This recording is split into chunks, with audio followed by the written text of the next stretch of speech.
আজকে আমার কলিজার টুকরা একমাত্র মামনির বার্থডে ছিল। তো ওর ইচ্ছা ছিল একটা ডল কেক অর্ডার করবে। তো সেই ডল কেকটা আর কি অর্ডার করতে চাইছিলাম একটা পিকচার দেখে, অবশেষে ওইটা না করে এইটা দিয়েছি। তো এইটা দেওয়ার সময় আমি আবার বলে দিছি একটা ডল যেন বসাই দেয়। পরবর্তীতে দেখলাম এই ছোট্ট একটা কিউট ডল বসাই দিছে। তো যাই হোক, এই যে ওর আব্বুর সাথে আর ওর ছোট্ট একটা বন্ধুর সাথে কেকটা কাটতেছে। আমরা কিন্তু কাউকেই বলি নাই, শুধু ওকে ডাক দিছি যে আম্মু তুমি আসবা কেক কাটার সময়। তো আর কি ওই সময় আসছে, ও আগে জানতো না। তো যাই হোক, আমি বাসায় তত কিছু আয়োজনও করি নাই। আজকে শুধু মেয়ের পছন্দের একটু রোস্ট পোলাও রান্না করে দিছি, আর 2টা পুডিং তৈরি করছি, একটু সেমাই রান্না করে দিছি, ব্যাস। তো অনেক কিছু কিন্তু আর করি নাই। আর আমি কিন্তু আমার মেয়ের বার্থডেতে কখনো এই বাতিগুলো নিভতে দেই না, কারণ আমার কাছে মনে হয় জন্মদিনে বাতি, শুভ একটা দিনে বাতিটা না নিভানোই ভালো। তাই তো এই যে বাতিগুলো জ্বালিয়ে রাখছে, ওইভাবেই আছে।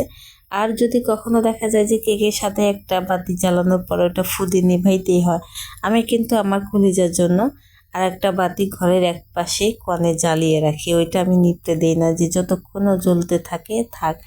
তো আমি কিন্তু এটা করি, আমি জানি না আমার মতো আর কে কী করেন কি না। তো আমি কিন্তু আসলে এরকম, আমার খুবই খারাপ লাগে যে শুভ দিনে কেন বাতি নিভাবে। তো এই জন্য আর কি বাতি একটা জ্বালিয়ে ঘরে রেখে দিই। তো আজকে এই বাতিগুলো সম্পূর্ণ জ্বলছে, এই কারণে আর কোনো বাতি এক্সট্রা ভাবে ঘরে জ্বালায় নাই।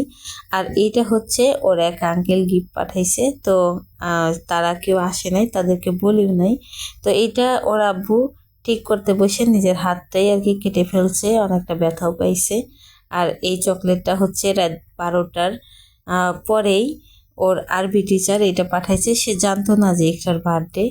তাকে একটু কেক দিতে গেছি, তখন আর কি শুনলো যে হচ্ছে ইকরার আজকে বার্থডে ছিল, তো এত রাত্রে আর কি ডাকতেছে। তো আমি বলতেছি কি হয়েছে, পর বলতেছি ইকরার সাথে একটু দেখা করব।